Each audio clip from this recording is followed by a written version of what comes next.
Christianity versus Taoism, Confucianism, Shinto, and Buddhism. So we're going to look at the four religions of the Far East, what they call the Far East. Two of these come from China, one comes from Japan, and the other, Buddhism, began in India, but it spread eastward and then it went worldwide. Now here's, you might be saying, why is he doing all four of these together? Well, because they're all part of the Far Eastern religions, but also because they have a lot of things in common.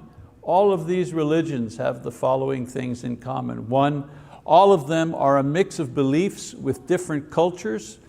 You find teachings in one religion and you find the same teaching in the other religion. And so they kind of borrowed from each other to make up the religion that exists today.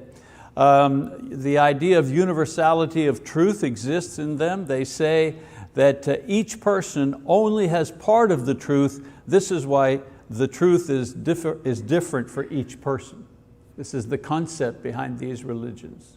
Each person only has part of the entire truth. And so that's why my truth is different than your truth, is different than that person's truth, according to believers who follow these religions. Also, they practice ancestor worship. The spirit of the past generation is kept alive as long as the present generation keeps their memory alive. This is how they believe that they live on.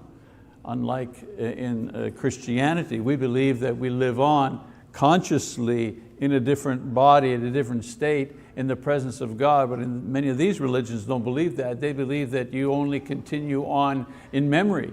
As long as the future generations keep your memory alive, you are still alive. They're animistic. Remember we talked about animism. In other words, there are good and evil spirits. The use of fireworks and kites, for example, in many of these places are used to keep the evil spirits away. So you see a lot of Middle Eastern countries, they fly kites, it's a popular pastime, and we think, oh, how cute, they're all flying kites, but that's directly connected to their religion. They're usually associated with state politics. In other words, in many of these religions, they're connected to the state politics, and also they are concerned with what is socially appropriate rather than what is sinful. Salvation or the end of the world. In other words, they're more interested in what is right between individuals in society now, rather than worry about the end of the world or the afterworld. These are things that they don't really concern themselves with very much. Let's see, so let's look at the first two Chinese ones first, and from China. The first is Taoism, and the other one is called Confucianism. And you know the routine, I just go through all the same headings for each of these religions. So the founder, Lao Tse, lived from 604 to 517 BC. This is the founder of Taoism, known as the Old Master, the Old Master. He was a humanist, and he believed and taught that man was the highest being. In other words, the highest level you can go to was man. There was nothing beyond that, not angels, not God. Man was the highest. To experience, quote, God, man had to look within himself or look into nature if you wanted to know about a higher status. He believed in the perfect unity and harmony of nature, and he rejected social organizations. Of course, when he lived, there was the feudal system, where peasants were ruled over by nobility. He believed that all types of social organizations were useless, and so he withdrew to live like a hermit. From 2 to 4, the origins, the deity, and mankind. Those of you who have not been in this class before, those are three of the headings that we've looked at for each of the religions, and I'm doing all three at the same time: the origins, deity, and the idea of mankind in Taoism. For example, this religion taught that there was a force in nature called the Tao. And it was the force that animated nature. This force had two elements, which when balanced produced a good life. The force was represented by the Tao symbol of yin and yang. Yin was black, it was negative, it was earthly, it was feminine. Yang was either red or white, it was forceful, it was heavenly, it was positive. And the idea was to find a balance between these two forces, and when you did, then your life was good. Your life was out of balance, when you weren't doing well, when there was illness, when there was trouble, it meant that your life was out of balance. You had to get the yin and the yang in balance. This idea was that the forces within the Tao flowed back and forth between the positive and the negative, creating what life was, and man's lot was to observe this flow and, using a popular term, go with the flow, roll with the punches. Don't, in the Western culture, what do? We take things head on, right? Take the bull by the horns, let's get after it. That's how we think, But in Taoism, you roll with you take your time. In China, in ancient China, you didn't see straight roads. You want to go from point A to point B, there were 50 miles, from point A to point B. And if you're in America, you get yourself a bulldozer and you bulldoze everything out of the way, and we get straight highways here, right? If you go to China, oh no. You go, if there's a rock, you go around the rock, or you go around the tree. If there's any object there, you don't disturb anything. You keep balance, okay? This was the idea. And this accounts, as I say, for the way that the Chinese observe the flow or how the flow is going. And that's in politics, in war, in society. During the Vietnamese War, a lot of you don't remember that, but anyway, you might have studied it in school. During the Vietnamese War, North Vietnam was aligned with China. Not aligned with, but China was trying to invade North Vietnam. And America came and tried to push back, so to speak. And the thinking in China was, what do we care? We're going to wage this war now, and in 10 years from now, and in 50 years from now, and if it takes 100 years, if it takes an entire century for us to win and to overtake this country because they were interested in the fertile land of the North Vietnamese, they didn't care. Here in the West, we wanted to get in, win, and get out before the next political cycle came around, before the next administration came in. So we got to get this war over with, let's go. Chinese, Taoists, they don't think like that. If we're at war, then we're at war. And we'll just keep at it and keep at it and keep at it. And if it takes 2 centuries, we got plenty of time. And we have plenty of people. So this is the thinking, okay? And much of this thinking still remains. If any of you are interested in politics and you read and you follow what's going on in China and world politics, notice how the Chinese operate. They avoid confrontation, but they do what they do. Anyways, their concept of salvation. In Taoism, the objective is not to know, because absolute truth is not knowable. The objective of man is to be at one with the Tao. In other words, you got to get into that flow. That's your objective. That's what you're trying to do. At death, according to Taoism, at death, the soul merges with the spirits of the ancestors, which are part of the yin and the yang as well. That's why in Taoism, the respect of the elders and also worship of ancestors or remembrance of ancestors is very important. Their cultus, their scriptures, their geography and some miscellaneous thing, they developed temples and certain rites. They used magic along with the Tao philosophies. The Tao Te Ching, which is a treatise of Tao's and its power, was written in the 4th century by several writers. It's not a holy book, It's more, not seen as revelation. In Christianity, we believe that God inspired this book. In Taoism, their holy writings, their important writings, they don't see that as coming from, quote, God. They're just writings, philosophy, if you wish, the philosophy of Taoism. Let's see, yes, China is where it started, Tibet, some in Japan. There are 40 million followers, roughly. Taoists have no concept of morality. If you're a Taoist, there's no such thing as absolute right or absolute wrong.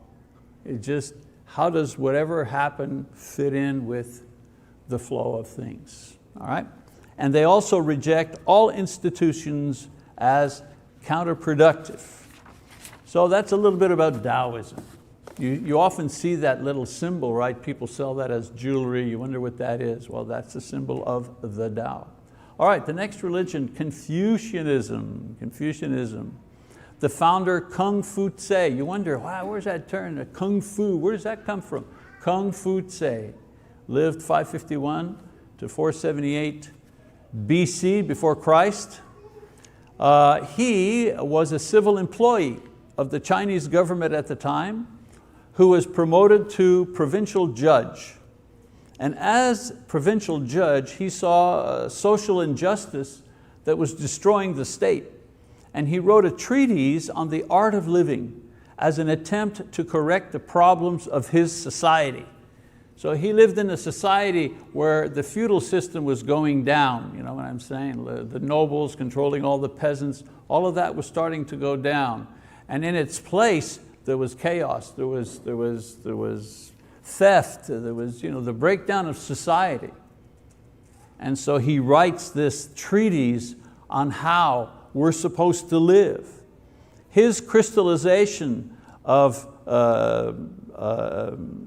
amid his teachings at the noble ruling classes, he aimed it at the classes above, and he formed disciples to carry on his teachings. Now, origins and his idea of deity. The religion, Confucianism, it's not really a religion as we see it, but it's classified with the world religions, is based on the teachings that he left behind and not his revelations or his charisma. This man never claimed that God spoke to him or he had a revelation from some supreme being. He was not necessarily a charismatic leader. His crystallization of past wisdom into a system of teaching influenced Chinese society for over 2,000 years, actually up until Mao Zedong. When Mao came, not you Mao, but the other Mao, when Mao Zedong came and the communist revolution came to China, that was the end, basically, of Confucianism. A new thinking came in, and that was Marxism or communism came in at that time. But up until that time, Confucianism was the thought, if you wish, the main thought. Deity, the idea of deity, there's no personal deity in Confucianism.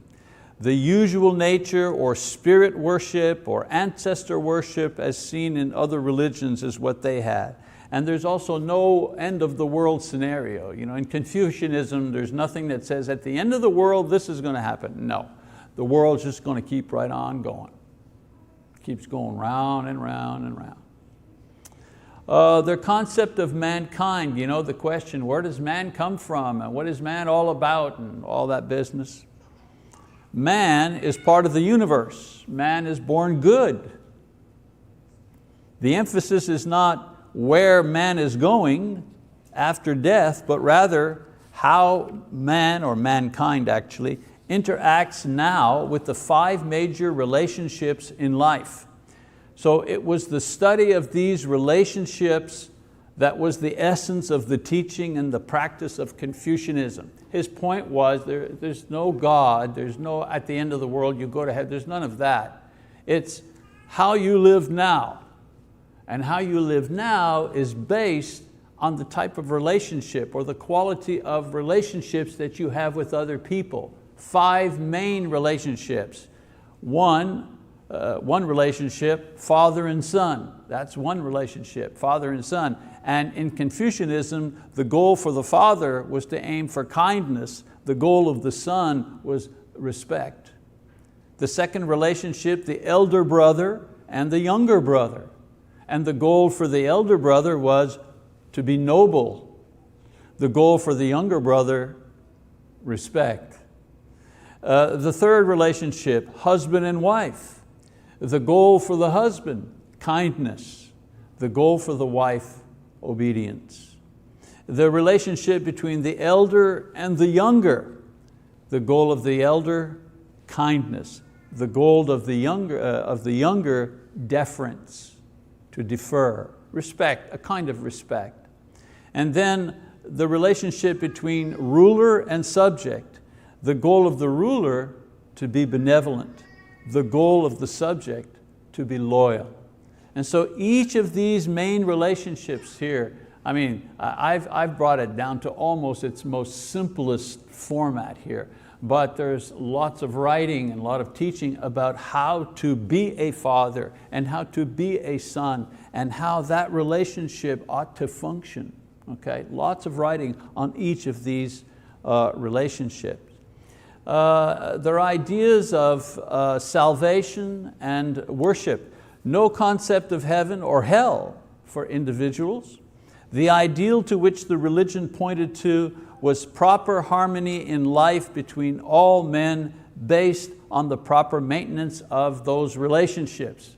If you maintain those relationships properly, there will be balance in society and your life will be good. And that's what the Confucianism was all about. There was no worship per se. The practice of Confucianism was the study and the practice of the actual teachings. Also the pursuit of the 5 cardinal virtues. Zhen, which was the good of others. Xi, which was righteousness by justice. In other words, you were a just person by the law. Li, a moral way of acting. Qi was wisdom, and Sin was faithfulness to your family, to your elders, faithfulness to your king. These were the 5 major virtues that you pursued. And the teaching was about each of these particular virtues and how to cultivate them in your personal life and how to apply them to those 5 relationships that I was talking about. So harmony with each other meant harmony with the past, harmony with the spiritual forces, the Tao, and ultimately harmony with heaven. In later times, his disciples raised him to deity status, and temples and worship systems were developed throughout China, but that was after many hundreds of years. Their scriptures, geography, miscellaneous stuff, his writings and those of his disciples are collected in the 4 books. The Analects, which are his sayings, the sayings of Confucius in the Analects. The Great Learning, How to be a Gentleman. The key book was The Doctrine of the Mean. That was the philosophy of Confucianism. And then the book of Mencius, which was a commentary on Confucian philosophy. So we have the Bible. They had these 4 main books here that explained and developed this way of life. Confucius himself compiled 6 books of writings called the classics. The Chinese had a religion for 2,000 years before Confucius, but his system of teaching and personality gave form to that religion, and after he died, these 2 merged to form a single religion for China, which they called Confucianism, and it spread to Southeast Asia and to Korea as well. So there's a little bit about Confucianism. Next one is Shinto. Until World War II, this religion was woven into every part of Japanese life and thought. The politics and religion and history were a single unit, the Shinto religion. Okay? Let's look at the founder and origins. There is no founder in this religion. No founder. It evolved from a basic nature worship. Remember we talked about unorganized religion, nature worship, people who worshiped the trees and the stars, nature worship. Well, Shinto started as a nature religion, but with time, a mystic story developed where Japan became the center of creation destined to rule the world.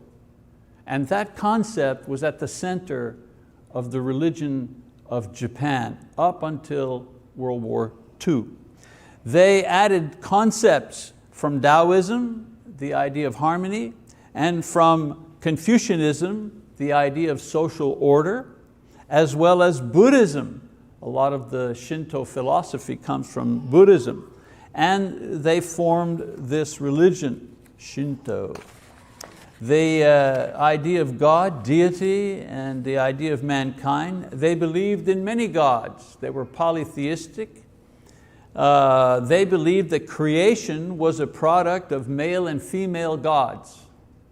A very earthly idea of creation, but they believed male and female gods produced together the earth, the creation. But the descendant of the gods was sent to rule Japan, and then his descendants became emperors. And so the leading families and the Japanese people believed themselves, all of them, to be lesser gods living on the island of Japan. The island of Japan was especially formed by God and then inhabited by God, and the leader was a god, okay? And this is what they believed. We're not talking about before Christ. This is what they believed up until World War II, this idea. A very closed society. You didn't emigrate to Japan. No. They had a very, very small percentage of foreigners that lived in Japan. It was a very closed country up until that time. Its idea of scripture, idea of salvation and their worship. The only idea of salvation came from Taoism and other religious concepts within Shinto. The essence of the Shinto religion was to maintain and promote Japanese supremacy. That was the whole idea of the religion. Ancestor worship was their main form of worship. They had shrines and temples that had prayers and offerings to the past or to patriotic ideas or to certain ancestors. That's why they burn candles and things like that to ancestors. You see that, you ever wonder, you go to Catholic church, I grew up Catholic, I remember every church I went to when I was a kid, they had candles, and the candles had a statue, and the statue represented a saint of the past, or Mary, or Jesus, or something, or Joseph. And you lit the candle as a form of worship or honor to the person represented by the statue. Well, that idea, it was in a lot of religion. In the Shinto religion, they lit candles, but the candles were to grandpa or to great grandma or whatever, an ancestor from long ago, and it was a way of calling that person up and giving them respect. Let's see, some of their scriptures, geography. Kojiki, these were the ancient legends of the formation of the island. They had oracles containing religious ideas. Shinto religion was practiced only in Japan. Nowhere else did they have Shinto. A mix of religious and Western influence. Only 30% of the people continue to hold this to be true. Now this was true before World War II. They saw themselves as a divine country with a divine ruler. The emperor was divine. They had a divine mission to rule the world. And that explains the suicide bombers that they had in World War II. Atom bombs convince them otherwise. They would not surrender. In World War II, the war was over. There's no way they could win the war, but they refused to surrender. They wanted to keep fighting and fighting, and there were casualties, and the United States sent a plane with an atom bomb and dropped it on the city of Hiroshima to demonstrate the power of the Western allies to them. And the emperor that opened his eyes. And he realized, whoa, we don't have anything to counter the atom bomb, which in a moment leveled an entire city. And he still refused to surrender. And so the Americans went and dropped a second atom bomb, this time on a city called Nagasaki, and did the same thing, completely annihilated that city. They could have dropped it on Tokyo, but the Americans felt that that would create way too many casualties, unbelievable casualties. After the second bomb was dropped, the Japanese emperor finally realized, okay, if we continue in the war, they're going to annihilate our entire people and all of our country. And so finally acknowledged that they could not win the war, and so they signed an unconditional surrender. If I had more time, I'd explain to you the difference between a surrender, when two armies are fighting, and one surrenders, well then they meet and they have conditions. Okay, we'll surrender if you do this and you guys will do that, and we'll work it out. An unconditional surrender means, you have nothing to say. You surrender, period. And the winning side dictates all the terms. Well, that's exactly the type of surrender that Japan made in World War II. Two of the things that they had to do in their surrender. One, they had to give up in their religion the belief that they were destined to rule the world. They had to take that out of their textbooks, out of their religion books. They had to stop teaching that to the children. That was done. And the second thing they had to do was change their flag. On the top here, the top flag that you see, the sun with the rays going out, the rays represented Japanese supremacy all over the world. The rays of Japan covered the entire world, and Japan was at the center. After World War II, the flag was simply the red sun, representing Japan, but no more rays. And so that's a little bit about Shinto from Japan. All right, one last thing. We've only got about 10 minutes to go. Buddhism. Buddhism is one of the three missionary, they call them missionary religions. There are only three great missionary religions. The first is Christianity, Islam, and Buddhism. And when we say missionary religions, what we mean is it's a religion that tries to win over converts. Like Shinto, nobody was trying to get you to to worship Shinto. You weren't allowed anyways, they didn't want you. Okay? Taoism, same thing, Confucianism. But Buddhism is a missionary religion. They're trying to get converts. Okay? In 1932, at the Buddhist convention in Ceylon, their declaration from the meeting said the following, and I quote, "Buddhism is the religion that begins without God and realizes that He is no longer necessary." Imagine. Buddhism is the religion that begins without God and realizes that He is no longer necessary. And so the founder of this religion, Siddhartha Gautama, or the Enlightened One, or the Buddha, 563 to 480 BC. He was a Hindu actually, and he belonged to the Kshatriya caste. Remember the 5 castes? He belonged to the second level there. In Nepal, India. Stories of his life only surfaced 500 years after his death, and so we have mystic accounts of his virgin birth where he declared as a baby that he would reach moksha in his lifetime. If you were here in the last couple of lessons, you remember what moksha is, eh? Moksha or nirvana, the highest state that you reach, where you're merging with the great Brahma and so on and so forth. Well, he said that as a baby, he would be able to reach moksha in his lifetime. Quite a boast for a little baby. He was dismayed at the world's suffering as a young man, and he proposed what's called a middle way as the way of salvation. The way of salvation he called nirvana. The difference in his teaching was that one could reach moksha while still alive, like in Jainism.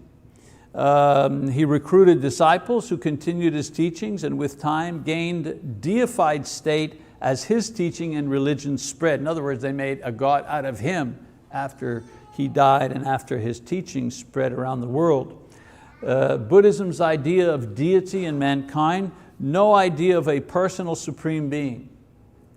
There's no like one God in Buddhism.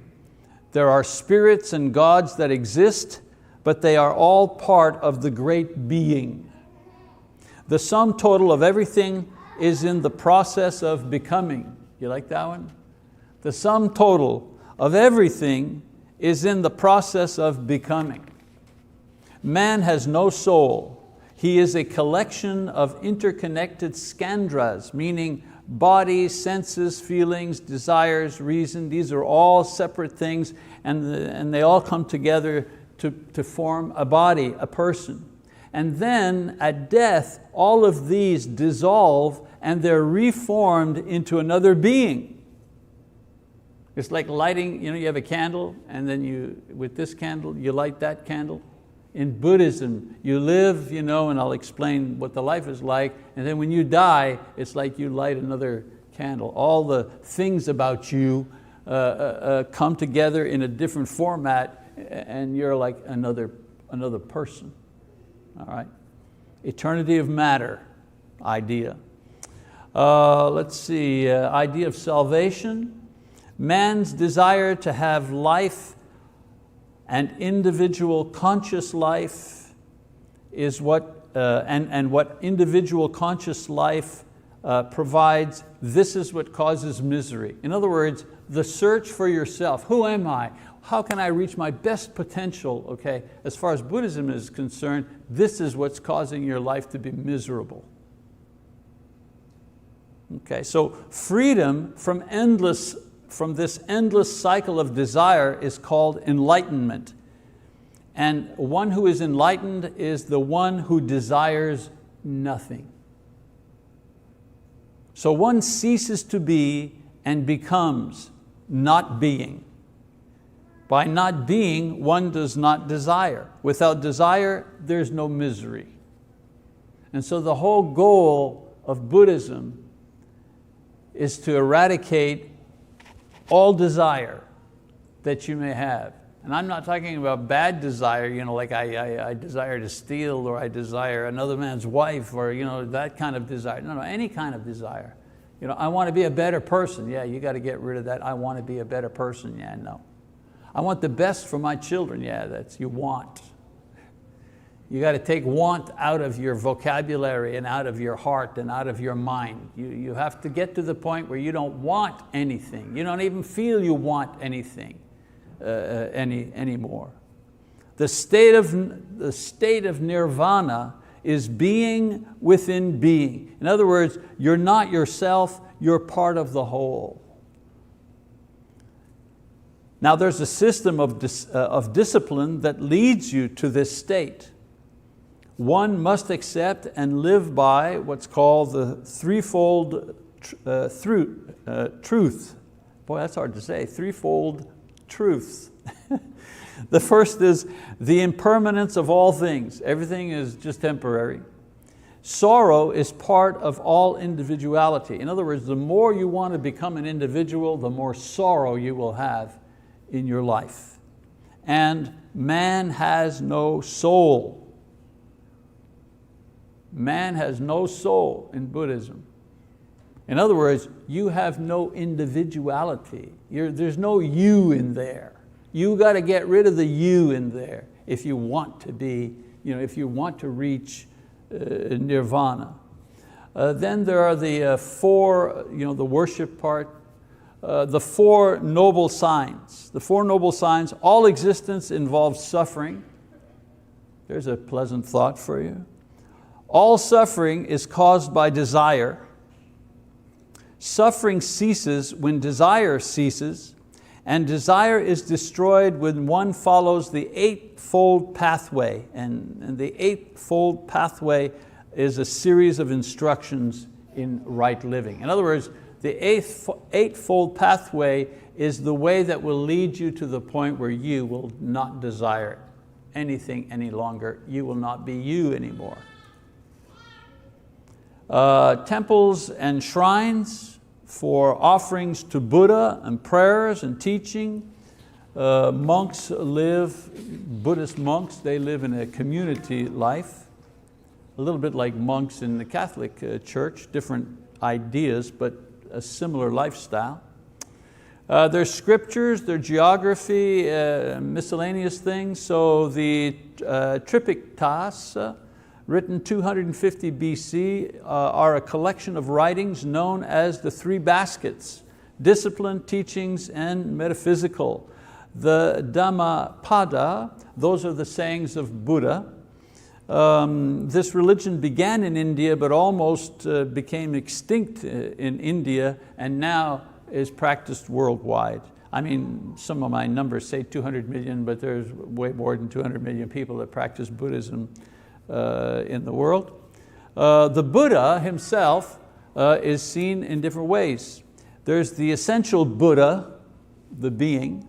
There's the nirvanic Buddha, who is the earthly Buddha in blissful state after death. And then there's the earthly Buddha, his appearance on earth. And you see Buddha lying on the side sometimes, or is up this way, different ways. And then the idea of Zen Buddhism, that's Japanese Buddhism, and they stress meditation as the way to arrive at this nirvanic, not being type thing. Meditation does that. That's why you say, wow, you're really Zen today. Well, that comes from over here. A small personal story. In Montreal, we had a church building there, and we sold that building and bought another building.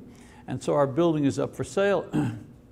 And our building was an actual church building. It was an old Presbyterian church building that we bought and restored and so on and so forth, and we were there for many years. But anyway, so we're selling the building, and there's a law, you got to sell it to who buys it. You're not allowed to say, I'm only selling our Church of Christ building to other members of the Church of Christ. It doesn't work. If Catholics want to buy it, you've got to sell it. If the Hell's Angels want to buy it, you got to sell it. That's the law.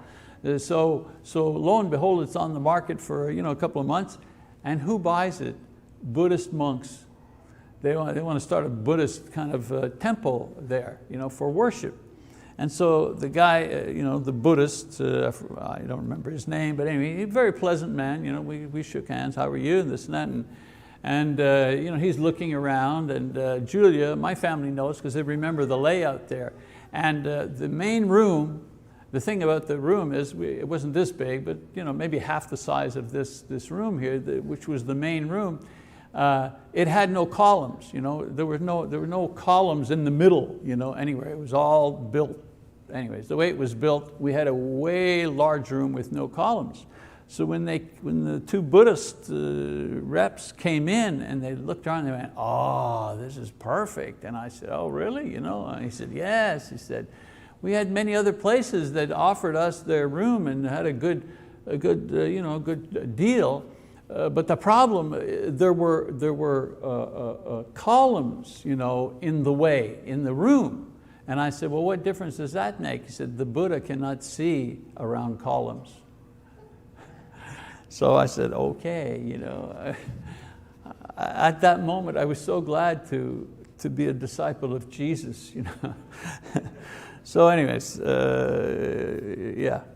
So to summarize, you're gonna note three common things about these religions in comparison to Christianity, which demonstrate Christianity's superiority. And now, of course, I know online I'm going to get all kinds of mail from our dear Buddhist friends that are going to be upset. So Just a mildly humorous thing is what happened.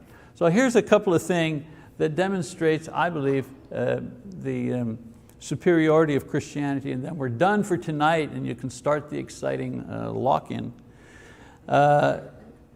First thing, why do you think Christianity is superior to these religions?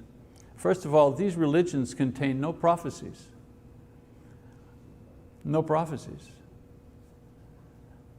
Christianity, we have prophets, 700 years, 1,000 years before Jesus, who described perfectly, exactly, in minute detail, who Jesus was, when He would come, what He would do, how He would do it, what would happen, all of it. We have all of it. As a matter of fact, next Sunday, or this coming Sunday, the class in here, the auditorium, is going to be on the book of Isaiah.